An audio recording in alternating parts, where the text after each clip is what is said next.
Hello! Welcome to Slate Money, your guide to the business and finance news of the week. I'm Felix Salmon of Axios with Emily Peck of Axios. Hello, hello. With Elizabeth Spires of the New York Times. Hello. We ink-stained wretches of print journalism are going to have a whole special show on the media, and especially the news media, this week. And so in order to do so, there's only really one person we can invite on the show, Mr. Ben Smith. Welcome. Thank you guys for having me on. Welcome back, I should say. It's always great to have you on the show. And this time, you are not here to plug a book. This time you are here to plug a podcast. Yeah, I'm very excited and a bit scared to be getting into your line of work. We at Semaphore are releasing a podcast called Mixed Signals that will be about media. And media for the reasons that it's interesting, for its power over culture and politics, finance, and taking the lens of the big media stories, about Fox News or about the New York Times, or about Disney, as they cut into these huge themes that people around the world and in the US are grappling with. And because this is the main theme of our show, I need to ask you straight up, who are the advertisers on this show? Who are you trying to sell it to? The show is sponsored by Think with Google, which is a product of Google's marketing division, which is to say that it's a show about media. And instead of my having to talk about how I like green juice or sleep on some particular mattress, the form of the sponsorship is a conversation with this very interesting and powerful Google marketing executive named Josh Spanier about his theories about marketing. So essentially it's a media product about media whose advertisement is about advertising, which is sort of satisfyingly circular to me. Are you a thought leadership dissemination vector? That is actually on my business card, Felix. I cannot improve on thought leadership dissemination vector. Ben Smith is going to disseminate some thought leadership. Oh, that sounds sort of physical. We're going to talk about the New York Times, of course. We're going to talk about business models in the media. We're going to talk about the cable news model. We're going to talk about what happens when Google doesn't send traffic to websites anymore. And we're going to talk about all manner of newsy things. We even have a Slate Plus segment about Vivek Ramaswamy and Hunter Brook Media. And it's all coming up on Slate Money. This episode is brought to you by La Quinta by Wyndham. Your work can take you all over the place, like Texas. You've never been, but it's going to be great because you're staying at La Quinta by Wyndham. Their free Bright Side breakfast will give you energy for the day ahead. And after, you can unwind using their free high-speed Wi-Fi. Tonight, La Quinta. Tomorrow, you shine. Book your stay today at LQ.com. Today's episode is supported by What Should I Do With My Money? An original podcast from Morgan Stanley. Smart people often don't feel smart about money. Find What Should I Do With My Money on your favorite podcast player to hear from people just like you getting help from experienced financial advisors. Ben, the consummate media insider that you are, you now have a podcast that is devoted to making public all of the secrets and conspiracies that exist in this media world of ours. And because I am a consummate media outsider who has no idea what's going on ever, I need you to tell me, what is big secret media conspiracy number one? Well, the big secret is that media is mostly a conspiracy to make money, but not, unfortunately, a very successful one. I'm not sure that's a secret. Well, maybe even from some of its participants, I think it is. It's a bit of a secret. Fair. But no, I think people generally, many people do have the sense that there are kind of wheels within wheels, and that the media is pursuing obscure agendas and read very, very closely. And I think it is often true that there are wheels within wheels and agendas, but they're rarely the ones that feed the conspiracy theories. So what is your first episode going to be about? I think inevitably our first episode will be about my former employer at the New York Times and my co-host, Naeema Raza's former employer as well. Because I think one of the things that we've found at Semaphore, slightly to my dismay, is there's just enormous interest in the Times right now as it kind of ascends and everything else falls away, and particularly around the presidential campaign, in the sense from supporters of both candidates that the New York Times is on a mission to destroy their hero. Is the New York Times a gaming platform with a news arm attached? I think the Times has built a business in which it is no longer reliant on subscribers who show up for the news and is not as sensitive to the views of its passionate news consumers as you would expect a business to be. Like, a lot of Times subscribers are going to vote for Joe Biden, and many of them are really upset about the way the Times covers politics, and the Times doesn't care that much. And I think that's partly because they have a great games business and like an amazing cooking app. Right, because news isn't where the Times makes its money anymore. Is that what you guys are both saying? It's games, it's cooking app, style section. Well, the idea is that they make their money from the subscribers. Like, the question is really, why do you subscribe? And the unique thing that the New York Times has that like Axios and Semaphore does not is games and cooking. Like, you can get your politics news from anywhere. And so in some sense, while the Times has to cover politics, that's unlikely to be the reason why someone subscribes. For 3 million of their, I think, 10-ish million subscribers, it is why they subscribe, but it's not growing. And I mean, obviously they care a lot about news, and a lot of people read the New York Times for news. Like, there's no point being dismissive, but their growth and increasing their business is kind of diversified away from news, which I think to some degree gives the family that runs the paper, the freedom to kind of follow their hearts into a model of news that is more like a 20th century newspaper in an insistence on kind of balance and independence than like the most of what people who are doing media now are doing, which is super serving, passionate partisans. Let me ask you a very big picture question about news. And I'm asking you this as the former editor-in-chief of a general interest news site that started off life as a cat listicle site. How important is politics as an ingredient of the total news file? I think people often, when we have this conversation, conflate the two. They're like, well, news is important and politics is important, and they kind of think that they're the same thing. Obviously, there's a lot of news that has nothing to do with politics. And I guess my question to you is, well, the politics stuff definitely gets people's hackles up the most and makes people complain about the New York Times the most. To what degree is that like the ineradicable beating heart of any news organization? I guess I would say I think it is the ineradicable beating heart of news. That in some sense, politics and finance are the two beats that are the beating heart of news, and that most big stories at their highest level are about power or about money. And that this doesn't exactly answer your question of like what share of headlines that are being clicked are about, sort of national electoral politics or something like that. But I do think that there's a kind of sophistication about politics that is at the center of strong newsrooms, and it's hard to get away from. I think that's also, by the way, true of the finance bit. But if media's conspiracy is to make money and politics is the beating heart, but politics doesn't really make the money as much as it used to, or at all. How do we make sense of this? It's a terrible conspiracy. I mean, it is obviously a conspiracy that is not succeeding like many other conspiracies. But when I say conspiracy, I just mean that I think when people turn on cable news, when they see that someone has been hired or fired in a controversial way, there is an impulse to read it in the context of this is what Joe Biden wants, this is what Donald Trump wants. But usually these decisions are being made by executives who a big part of what they're thinking about is the bottom line and is the finances of a business. And I think these things are often things that are often read as morality plays or often business stories.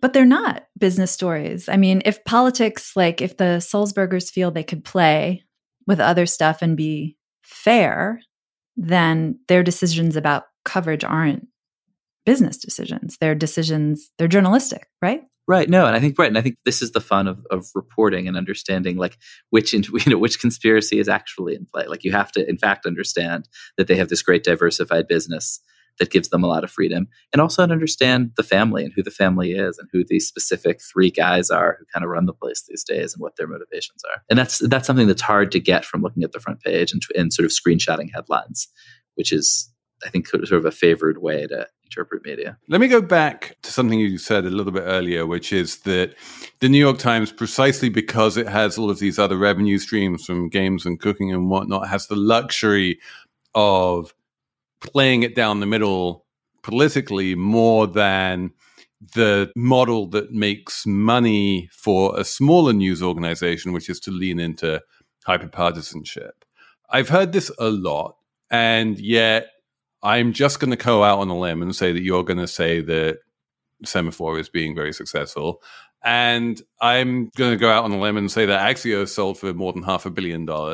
And the one thing that Semaphore and Axios have in common is that we're relatively new, young news organizations who looked at the political landscape and said, yeah, the way to cover this is to play it down the middle. Yeah, I mean, I guess I just think, in a way, like, these are all specific stories rather than big ideological statements. And that's often a better way to understand media. I mean, one of the stories of media, which is an interesting, complicated story, is that all the successful startups of the last decade have been deeply rooted in Washington. That's Politico, first of all. And then ones that spun out of it. Axios, which was founded by one of the guys who founded Politico, and then Punchbowl, that was founded by someone who had left Politico. And you could say Semaphore, which was founded by somebody who was at Politico at the launch, although I was not a co-founder, I was a mere blogger. But there is a DNA there. And that has to do with the Washington, D.C. advertising market, that I think is something that is not immediately obvious to people outside it. But you have essentially consumers who spend, each of them, hundreds of billions of dollars a year on things like, fighter jets. And you have marketers very, very eager to reach them. And there's a sort of different advertising model there that does reward, factual journalism that the people who run that place want to read and that informs them, which is a great model that supports really good journalism, but is also a very specific artifact of this weird system. Also, don't you think those publications function a little bit like trades? So the people subscribing to them are really, business audience? Totally. I think it's such an astute observation that, like, a lot of the successful media business right now are basically kind of business to business in a certain way. And some of them have business to consumer front ends, but the back end is business to business, at least. And it's probably true of Politico, Axios, us in some ways. And when you say business to business, what you are talking about is the quiet events business that low key makes like all of the money. No, I mean the advertising business. That if you're buying an ad in a newsletter that reaches influential Washington people, you're trying to reach public officials or members of Congress or, a leadership audience, essentially there, influencers. I guess you're reaching people sort of ex officio rather than as consumers. You don't want to reach the member of Congress because they have a certain amount of disposable income to spend lawn furniture. And you're not selling lawn furniture, you're selling past the Lawn Furniture Act of 2024 that will impose 100% tariffs on Chinese lawn furniture. That makes a lot of sense. That's why I see ads for steel companies and Axios all the time, because you're trying to reach the policymakers who make the decisions about who gets to have a steel company. Or alternately, like, you were shopping for steel on another website and like it's... They follow me all over the web. I was shopping for a steel company, and then the next thing you know... I once had a colleague who in the middle of the newsroom was like, why are these, it's crazy. We should do a story on how there are ads for gay cruises all over Mitt Romney's, kind of Republican supporting websites. And somebody had to explain programmatic advertising to him. Incredible. Wait, but Ben, I wanted to ask you, like, zooming out, why do we need another media podcast? And why does media news matter outside of like people like us who are obsessed with it? Because, we work in media and we want to continue to work in media. Why does it big picture matter? Yeah, I mean, I think there are sort of two ways to talk about media. And one is sort of, as Elizabeth said, as a trade, and we could likely talk to each other all day about people who we all know. But I think the reason, to me, it's an interesting beat is because it's this sort of vector into politics, into culture, into technology, into finance, and plays a role in these essentially larger beats. Like, it's basically a small industry with some medium-sized publicly traded companies that aren't that interesting as companies. They buy some things, they sell some things, but they're not traded at interesting multiples, and they're very difficult to manage. I mean, I think media is a great beat because it's a vector into politics, into culture, into technology. Modern presidential campaigns are basically media companies that are putting out images, speeches, videos, competing in some sense with us for attention. I mean, one of the leading, if you go into the top political podcasts, Ted Cruz is right up there. I think the opportunity in this sort of interesting space that I do think is actually pretty open is to look at media through that, as a vector into these other stories, not as kind of a smallish, difficult industry with a handful of medium-sized public companies that basically limp along. Right. So media is basically shaping storylines and shaping politics in a way, shaping, or maybe absolutely shaping politics, because the stories and the narratives that the media, serves up to people are the ones that kind of influence elections or the success of companies and things like that. Yeah, and I think political campaigns, wealthy individuals are increasingly in the media business, essentially, are competing with us to tell stories, get people's attention, put out a version of the truth. This really fascinates me because one of the perennial discussions that we media navel-gazer types have is this question of what happens when all of the major news organizations disappear behind a paywall. And, at that point, the only people who get the news are the people who are rich enough to pay for it. And most people don't have either the disposable income or the willingness to pay for their news. And they wind up living in something of an information vacuum. And into that vacuum comes things like political campaigns who have billions of dollars to try and reach them and to send them a certain message. And so, are these things, when you say that political campaigns are becoming increasingly media companies, is that related to the rise of paywalls? There was this utopian decade where quality publishers put everything out for free on the internet and imagined that would become an amazing advertising business. And that is over. I think there's there are a lot of things that are about to come between all of us and the news. I mean, I do think these chatbot kind of interfaces on search engines like Google are at least as big kind of a threat as paywalls. That when you'll search for something, you'll get a possibly slightly garbled paragraph or a really clear paragraph explaining what you're looking for. And that'll be it. And you'll move on. And that'll be the only interaction you ever have. And that feels also like a very likely sort of increase. I mean, that's just the thing that's happening right now. I mean, I guess that makes sense because from what you were saying before, news for the mass audience isn't a good, profitable business anymore. So it makes sense that the mass audience doesn't get the good stuff because the good stuff isn't any longer being written for them. No, I mean, I think that is true. I mean, I think there's a lot of interesting, increasingly niche and sometimes very deep and high quality niche reporting going on. There's better journalism being done about the waste management industry, for instance. It's a big industry with interesting stories than there has ever been. But that, for subscribers in that industry, there's a lot of sort of increasingly deep niche stuff happening, but at the expense of absolutely a sort of broad mass shared truth. Yeah, how is all of this being affected by the fact that a lot of consumers have subscription fatigue? And there's only so many, things that you can subscribe to without bankrupting yourself. Yeah, I saw a study, and I don't know if this is still true, that the average number of subscriptions that somebody has or wants to have to news is one, which sort of feels about right. And if it's going to be one, it's going to be the New York Times, right? Right. But they've stopped growing. And that was about, that's 3 million. So that's one in 120 Americans. I think it's a huge question. And I think, one way is to find ways to, I would subscribe to something that was about my kind of micro neighborhood, for instance. I mean, I'll subscribe to something that's about my slice of the media industry. And I think that's where you see that. But I do think, this kind of history, particularly in the US, of having a large number of big newspapers that did kind of big newspaper stuff. What you've seen happen is that the Times has kind of consolidated that advantage. And maybe there's space for one or two others, maybe. But it's hard to see going back to a model where you have, 30 of them.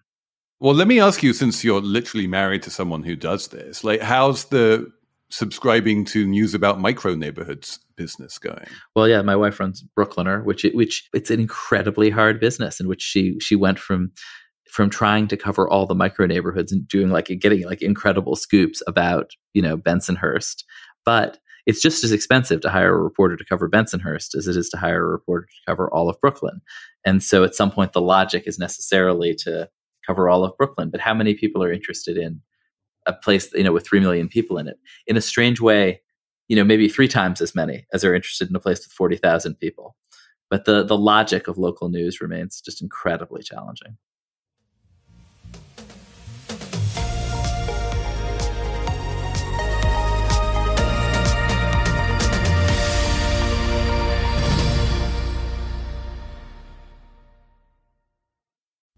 Today's episode is sponsored by the ASPCA Pet Health Insurance Program.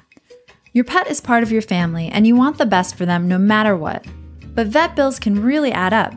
That's why you should check out pet insurance. And with ASPCA Pet Health Insurance, you can focus on the care your pet deserves and cover what matters most. The ASPCA Health Insurance Program offers customizable accident and illness plans, making it easier for pet parents like you to help your pet get the care they may need. The ASPCA Pet Health Insurance Program has been around for over 18 years, and they've helped more than 600,000 pets during that time. They allow you to customize your plan, helping ensure that your pet's plan is as unique as they are. Because vet bills can really add up, especially when you're least expecting it. It's simple. Use their app to submit a claim and you'll receive reimbursement for eligible vet bills directly into your bank account. To explore coverage, visit aspcapetinsurance.com/slatemoney. That's aspcapetinsurance.com/slatemoney. Again, that's aspcapetinsurance.com/slatemoney. This is a paid advertisement. Insurance is underwritten by either Independence American Insurance Company or United States Fire Insurance Company and produced by PTZ Insurance Agency Limited. The ASPCA is not an insurer and is not engaged in the business of insurance. Reboot your credit card with Apple Card, the only credit card designed for iPhone. It gives you up to 3% daily cash back on every purchase. It's real cash that never expires or loses value. Apply for Apple Card in the Wallet app on iPhone. Apple Card issued by Goldman Sachs Bank USA, Salt Lake City branch. Subject to credit approval. Daily cash is available via Apple Cash Card issued by Green Dot Bank, member FDIC, or as a statement credit. Terms and more at applecard.com. Let me ask you about Google Zero or Search Zero, as it's sometimes called, which is basically this idea that for many years, people searching for information on Google were sent to websites that had that information. And that was the most efficient way that Google knew to make sure that people got the information that they were looking for. Now, with various scraping techniques and AI and all the rest of it, Google is increasingly able to give them the information that they're looking for without sending them away to third-party websites and specifically to news websites. And that really is a cleaner and easier and more pleasant experience for the searcher. And it also, just correct me if I'm wrong, seems like an existential threat to a lot of the news industry. Yeah, I mean, I think it's, as you say, I think Google is in this actually very suddenly intense competition, which is the first time in a long time search has been this competitive with Microsoft and with, a new wave of competitors, companies like Perplexity, to answer your questions and to do it in a way that people really like. And so I think they're racing to do just that. And people do seem to like just getting the answer rather than having to click on a link. I mean, it's an immediate existential threat to a pretty large number of smallish companies built in the Google ecosystem that were built to sort of do informational stuff. It's often not news reporting because it has to, at best, it's evergreen. At best, it's like not new. Recipe blogs. But some of it's really good. Like Healthline is a really good website that when I have like a spot, like I definitely go there and like try to figure out if I should be worried about that spot. And a business like that really depends on people searching and finding it. And the economics of it are very reliant on Google. And I think on one hand, there's a lot of dreck, a lot of actually AI generated dreck that I don't think we should particularly mourn. That is spamming up Google, and if that goes away, I think that's kind of fine. Like if you Google, like how to open a can, like that kind of content. But I do think it's a deep change to kind of the structure of information. And there's also Wikipedia, right? I mean, it's not even the for-profit web necessarily. Like Wikipedia is basically almost entirely an SEO play. Right. But if you couldn't get Wikipedia through SEO, I think Wikipedia is a strong enough brand that you would probably go look for Wikipedia. Although it just seems to me that a huge share of all AI content is just spitting back Wikipedia at us, right? For now. Soon it'll take all our jobs. I think. Yeah. I mean, why do you need to read the New York Times story? You could just Google or not Google. You could just ask an AI chatbot what happened with Trump today, and they'll just tell you. And doesn't matter who reported it. Perhaps without having to look at a screen, which would be nice. That would be nice. No, everyone has to look at a screen and bylines. I feel strongly. But how do we keep the Wikipedians who power the whole internet motivated? That's what I'm worried about. But the people laboring anonymously or any in the of the trenches people of Wikipedia who create the content. How do you keep them motivated? How do we keep the journalists reporting the news? Because unless there is an actual human reporting the news, there's no way for the AI to find out what happened. The AI needs to aggregate journalism somehow. And I have this feeling that the answer to this problem, I'm not saying it's an easy answer, but I think it's probably the most hopeful answer, is what you might call small language models instead of large language models. Is that basically each of us is going to have our own personal AI robot.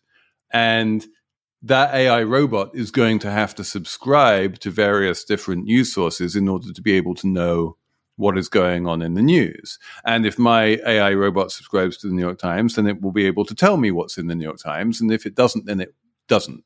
And I am going to pay for my AI robot because it's going to be a very useful robot. And as part of my robot subscription, a bunch of that money is going to wind up going to news sites so that my robot can learn what is going on in the news. And I never need to visit those sites, but my robot is doing it for me. And those fees from my robot is going to pay for all of the journalism that needs to continue to be done. That's basically Scroll, but with a robot. There was a business started by Tony Hale, who started Chartbeat. He had a package subscription business where if you subscribed to Scroll, you automatically got articles from, say, The Atlantic, The Wall Street Journal, a bunch of places. And so it was like getting a discount. And I can't remember what the ceiling on it was, but it was a lot cheaper. So what Felix is talking about sounds like Scroll with a chatbot. But it takes all the delight and pleasure out of reading. So who would want that? It's fun to read. I still get the New York, maybe I'm just old, but I still get the New York Times in print on the weekend, and I like to sit and read it, or even just look at their website and peruse. I don't want just a chatbot telling me things, or I have to ask it. I don't know what I want to read. I need to be delighted and charmed into reading things. Okay, boomer. There's that great photo of the New York Times editor, Joe Kahn, sitting on the floor in his socks, surrounded by the spread out pages of the New York Times.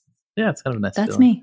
It's interesting, Felix, because the story you just told is a very familiar story, and sometimes works out and sometimes it doesn't. And the time it famously worked out is cable, where there was a new distribution technology, not robots, but wires. And the people who owned the wires decided, and accurately, I think, that the way to get people to use the wires was to pay for MTV and ESPN and CNN and all these content companies, and to give most of the money they were getting from from consumers who had wires plugged into their house to pass it on to the people making the content. And when we look back on the era that all of us, really were deeply involved in, which is this digital media era, a lot of the money that came into it from people who'd made all their money in cable.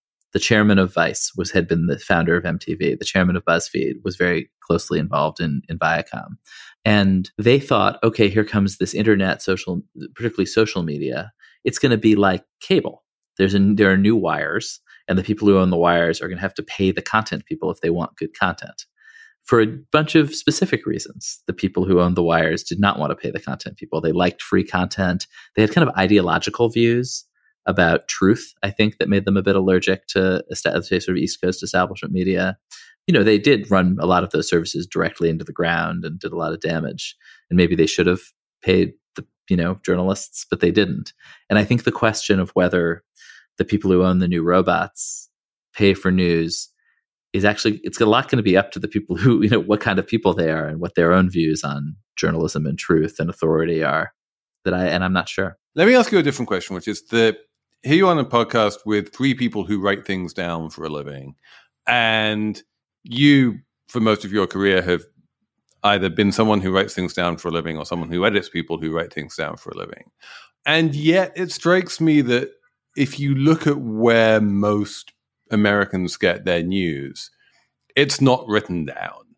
the first place that people get their news is local TV, and then broadcast TV, and then radio, and then like way back in the distant field, maybe cable TV, and then, occasional websites and magazines and newspapers and stuff. But we, New Yorkers, I guess, or our own little subgroup, tends to massively over-index on what we still call print journalism, even though most of it isn't printed anymore. And the print journalism definitely kind of has the ability to drive the agenda, and it's where most of the news is broken. So if you're a journalist, you tend to spend a lot of time reading that kind of stuff because it's what's newest and fastest. If you want to understand what people are consuming, that's not where you want to look. Well, I think, also social media is where a lot of people get their news, and they're linking to things that are not natively maybe print publications, but a lot of stuff that's written down, as you would put it. Some of it is written down, but, there's any number of polls showing that, the kids these days are getting their news from TikTok. That is not written down. Yeah, and it's always been this way, right? Like CBS News at its height was reaching many tens of millions of people, and often was telling them what had been in the New York Times that morning. I mean, and I think, one of the reasons that we're obsessed with text is that it's very, very often the place that information gets gathered and communicated and then spreads on all these other platforms. Because it's actually text, don't knock it. Great medium for communicating information. You'd be amazed what you learn if you just read the things. I don't think people understand this. I think people are coming around to this more and more. Are we? We're not a post-literate society? I mean, Maybe. I just wrote about a survey where 56% of Americans think we're in a recession. So I'm feeling maybe we are a little post-literate. And more deeply, maybe, though. I mean, because I do think texting and the sort of ubiquity of texting did end what had been for my whole life a sort of conversation about illiteracy as a major American problem. Like people being illiterate. There was a professional football player when I was a kid who graduated from college and went into the NFL, and then very kind of painfully went public with the fact that he had been kind of pushed through school without ever learning to read. And I think that was a sort of a common thing. And I think texting, actually, it sort of became, hard to be a wayward teenager if you were illiterate. And I don't think you've heard much worry about illiteracy, just literal unable to read over the last 15 years. But maybe, voice memos and video chats will bring it back. And emoji. And podcasts, actually. Like you could definitely be illiterate and be able to function and appear to be literate now for the first time ever. You could be illiterate and listen to Slate Money, probably. Yeah, and dictate things and have things read to you. Do you think people have more media literacy now because of these things? I think they have more media literacy, but the media has shifted from being, like a very simple book to a very complicated book. So it's we're more literate, but we understand less. Is that true, again, just of what we're still calling print journalism, or is that even true of the ABC nightly news? I mean, one of the strange things that I have noticed is that everyone, and this is true of me, you read an article or you watch a video on whatever medium from a source that you really like and trust.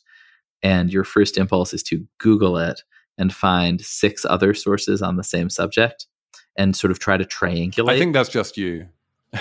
Is that just me? I feel like you hear a fact. I think that's just you, Ben. I mean, I will admit that I do it too, but that is very much a news editor kind of impulse. I don't think that is I think it's a consumer American impulse. I think people do not trust what they read, and that they want to, and that they feel like they need to triangulate for themselves.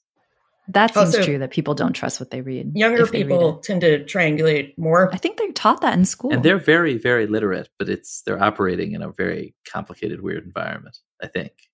People who kind of came up on TikTok.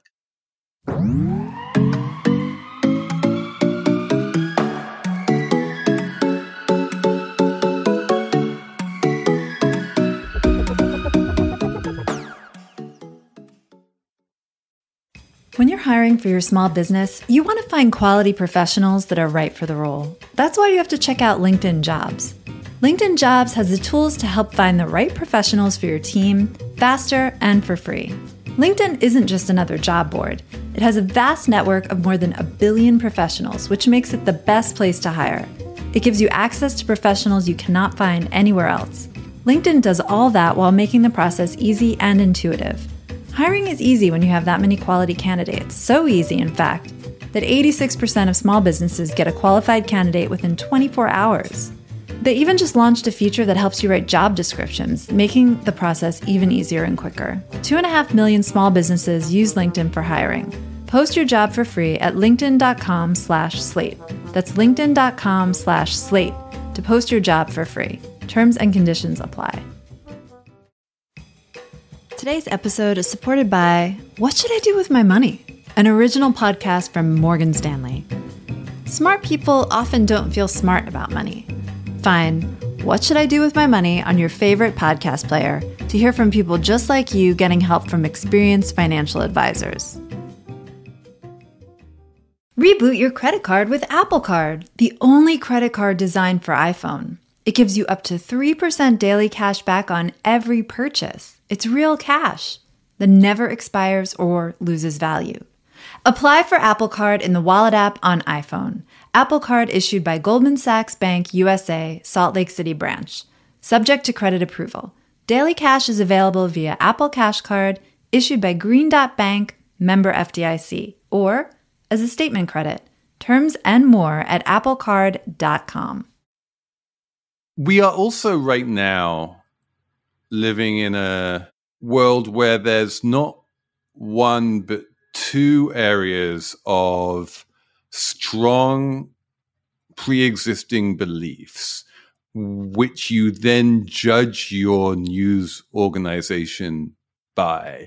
And if you are reading a piece of news and it conflicts with your pre-existing beliefs, then you will generally, like 99% of the time, say, well, this is a biased outlet and I don't trust them, rather than saying, well, maybe I was wrong about that. And we've been in that situation for a long time with the whole D versus R cleavage in America. And now that is replicating itself with the Israel versus Palestine cleavage.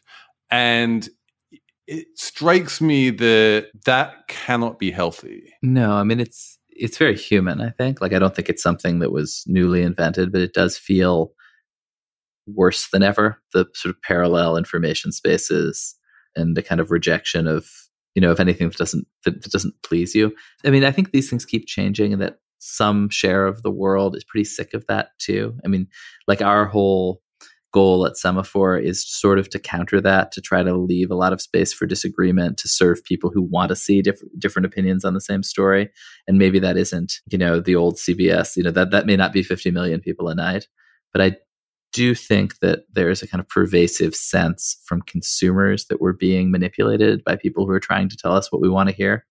And that there's sort of an interest in trying to figure out how you get around that. I actually think the rise of a certain kind of podcast that leaves a lot of space for disagreement and unorthodox conversations, it is kind of interesting and encouraging. Like, this is one of like the OGs of that genre, and Slate is kind of the like a unusual place that has always been the idea. But I do think that there's a kind of the energy of this new generation of podcasts, as well as some of the old ones, is much more about space for disagreement and nuanced conversation than it is about hyperpartisanship and telling people what they actually exactly want to hear. Well, I can't stop thinking about this idea of like you reject things that do not please you, because that's like that's the evolution of our whole economy, kind of. Like, you don't have to listen to songs. Remember when like the iPod was just released and I was like, wow, I don't have to listen to a whole album anymore. I could just listen to the good songs. You know what I mean? Or like, you go to the store and like, if you don't like pulp, you don't have to drink pulp if you like orange juice, or like,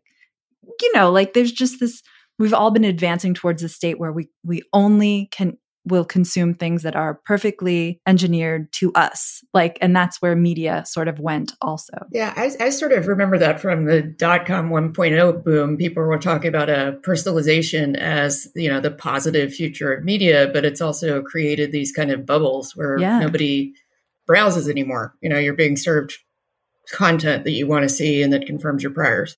Yeah, that people want their priors confirmed, even people listening to the nuanced conversations. Don't you think? Yeah, we all do. It's human nature, right? But it is interesting that social media, whose which for a moment in the kind of its utopian early days, its 1.0 was a place where you found people who disagreed with you and had interesting conversations and sometimes had your mind changed. And that was what it was like to me, at least, so kind of lovely and addictive about early Twitter.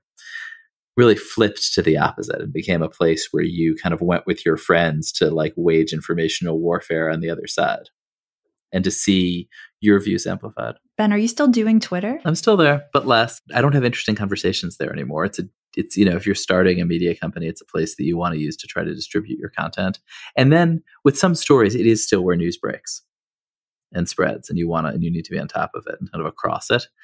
But it's not like a useful consumer experience, and it's not a good place to have conversations, sadly, because it used to be. But the upside is you're no longer as addicted to it as you used to be. Are you speaking for me or for you? I'm speaking for myself, but I'm assuming that I'm speaking for you totally. as well. I know, yes. No, it is not. I actually am in some ways kind of grateful to Elon for liberating me from that addiction. Although I think that the whole thing was kind of starting to come apart anyway. What about Threads? Are you into Threads? Speaking in the addiction modality, continuing there, somebody said to me that Threads is methadone, which feels exactly right to me. Like Twitter was heroin and Threads is methadone, and nobody is like super thrilled to hit the methadone clinic, but sometimes it does the job. Let's have a numbers round, shall we? We will start with Elizabeth Spires.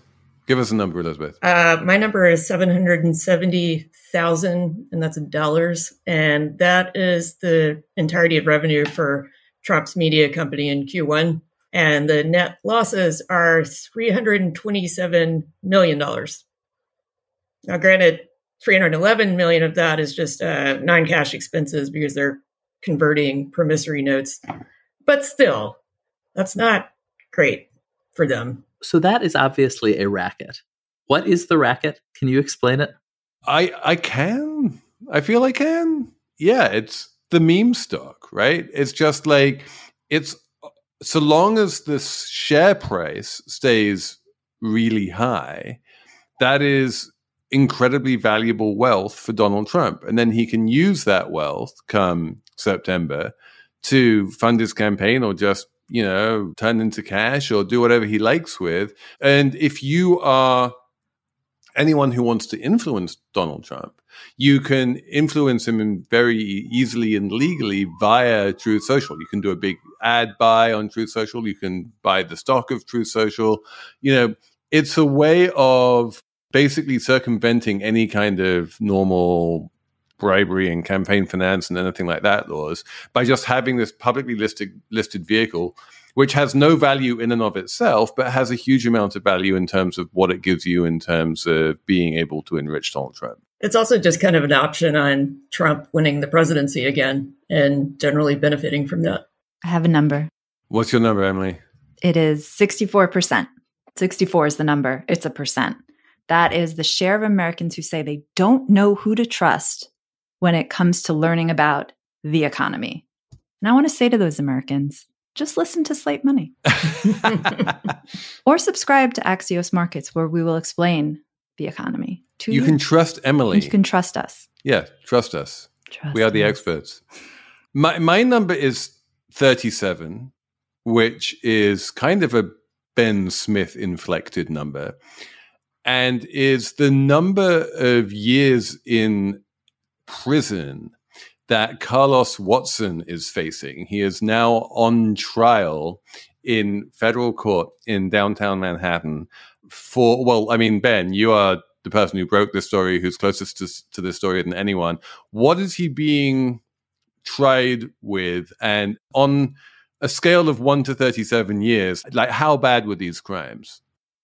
So I have to be very careful about talking about this because Carlos Watson has sued me, among other people. But I can say, what we reported in the New York Times was that when he was raising money for Ozzy, he allegedly deceived would-be investors in very, very egregious ways, most egregiously with his partner pretending to be somebody else pretending on a conference call to be somebody who worked for YouTube. But I don't think I can talk in any more detail about any of it, sadly, because I would like to.